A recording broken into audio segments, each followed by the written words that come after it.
भगवान शिव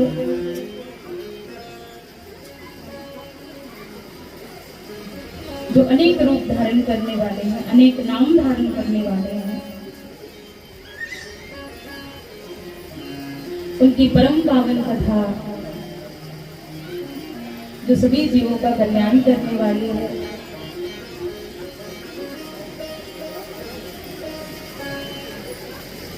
अब यहाँ कहा कि धर्म क्या है।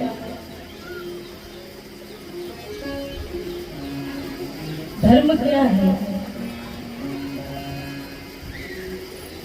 क्या पूजा पाठ कर लेना धर्म है?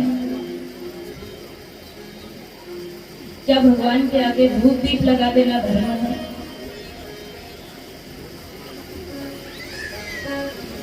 तो धर्म क्या है?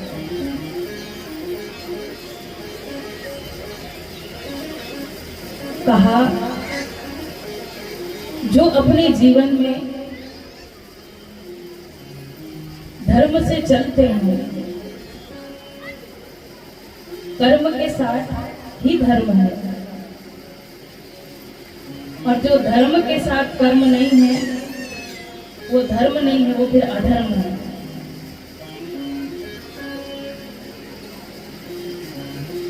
कर्म के साथ धर्म है, कर्म तो सब कर रहे हैं, लेकिन क्या धर्म से है?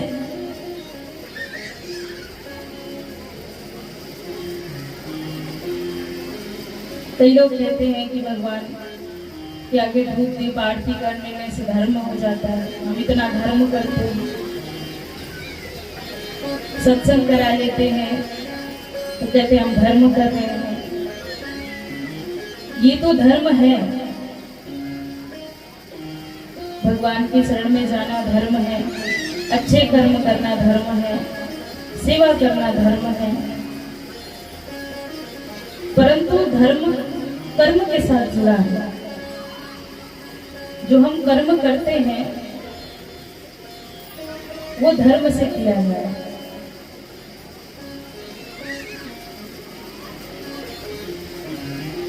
उठना बैठना कहाँ पर है? हम कहाँ उठ रहे हैं, कहाँ बैठ रहे हैं, किसके बीच में बैठ रहे हैं, क्या कर रहे हैं? ये हमारे धर्म को दर्शाता है कि हम कितने धार्मिक हैं। यदि हम संतों के साथ बैठ रहे हैं, गुरुजनों के साथ बैठ रहे हैं, तो कहेंगे ये धार्मिक व्यक्ति है, ऐसा बोलते हैं, ये धार्मिक व्यक्ति है। और जो लोग शराब की दुकान के पास बैठे, मांस की दुकान के पास बैठे, उन्हें क्या कहते हैं? ये विधर्मी है। तो वो अधर्म कर रहे हैं। और जो चरित्र से चलते हैं, हमारे सनातन धर्म में कहा है कि चरित्र की पूजा की जाती है। मनुष्य तो सब है, परंतु पूजा किसकी होती है? चरित्र की। शादीशुदा नारियां बहुत हैं, परंतु जो पतिव्रता नारी है, जो केवल अपने पति का ही अनुसरण करती है और भजन करती है, सेवा करती है, तो वो धार्मिक है। और यदि विवाह के बाद अन्य पुरुषों का चिंतन करती है या अन्य पुरुषों के साथ रहती, वो चरित्र ही है, फिर उसकी पूजा नहीं की जाती, फिर वो कर्म नहीं हो रहा, वो कुकर्म हो रहा है, वो चरित्रवान नहीं है। जो चरित्रवान है उसकी जगत पूजा करता है। तो धर्म के साथ ही कर्म जुड़ा है।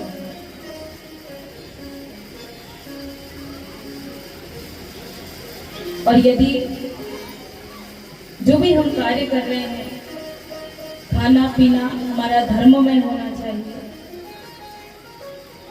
सोना जागना धर्म में होना चाहिए, उठना बैठना धर्म में होना चाहिए, चलना फिरना भी धर्म में होना चाहिए। हम चल किसके साथ रहे हैं? यदि संतों के साथ चल रहे हैं तो हम धार्मिक हैं, यदि जुआरियों के साथ चल रहे हैं तो ये अधर्म है, ये कुकर्म है, ये धर्म नहीं है, ये अधर्म है।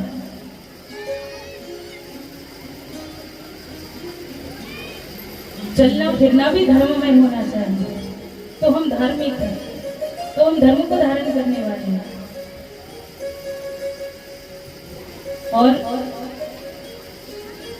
भोजन भी धर्म में हो, खाना पीना भी धर्म में हो, तो वो धर्म में कैसे होगा?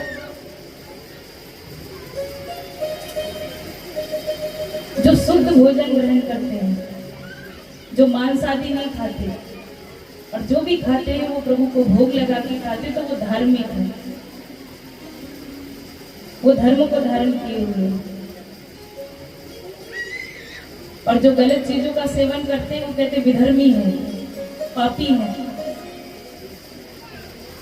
वो धर्म से नहीं जुड़े हैं। तो जो अच्छे मार्ग को पकड़े हुए हैं, अच्छी शिक्षा को ग्रहण करते हैं, वो व्यक्ति धार्मिक है, वही धर्म है। अच्छे कर्मों को करना ही धर्म है।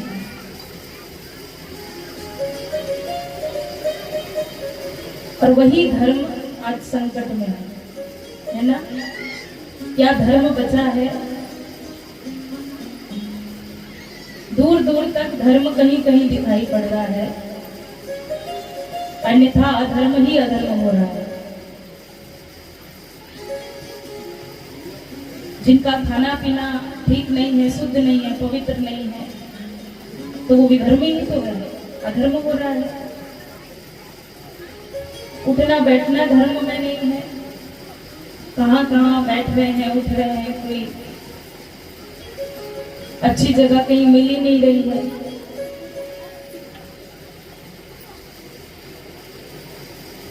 गांव में मांस की दुकानें तो बहुत होंगी, मज्जा की दुकानें बहुत होंगी, लेकिन संतों का घर है कहीं पर, भक्तों का घर है कहीं पर?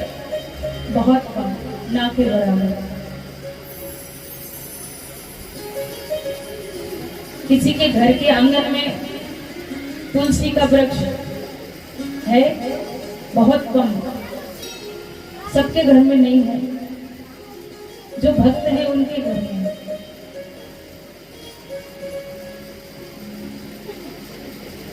तो धर्म कहीं ना कहीं लुप्त होता जा रहा है। तो धर्म को बचाने के लिए माता पिता को अपने बालकों को शिक्षा देनी चाहिए। जो लोग धार्मिक हैं, जो भजन करते हैं, उन्हें अपने बच्चों को शिक्षा देनी चाहिए कि आगे चल के तुम्हें भी ये करना है। मंदिर तो सब अपने अपने आंगन में बना रहे हैं, परंतु मंदिर वही बनवाए, मैं तो यही शिक्षा दूंगी।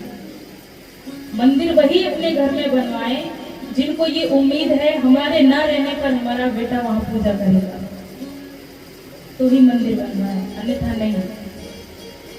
नहीं तो तुम्हारे ना रहने पर फिर तुम्हारी आत्मा दुखेगी।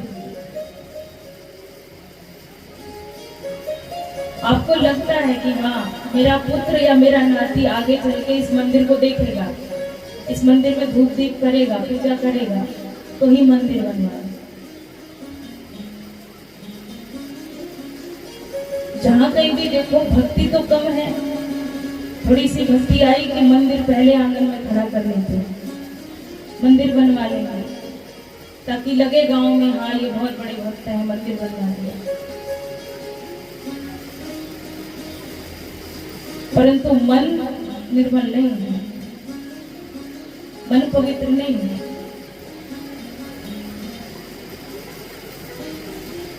कहा तन को जल से धुलाना सरल है, मगर मन को निर्मल बनाना बड़ी बात है। तन को जल से तो धो सकते हो, रगड़ रगड़ के, साबुन लगा लगा के, पत्थर से रगड़ रगड़ के धो सकते हो, साफ कर सकते हो, लेकिन मन को निर्मल बनाना बहुत बड़ी बात है। ये कोई कोई कर पाता है और वही कर पाता है जिस पर प्रभु की कृपा होती है।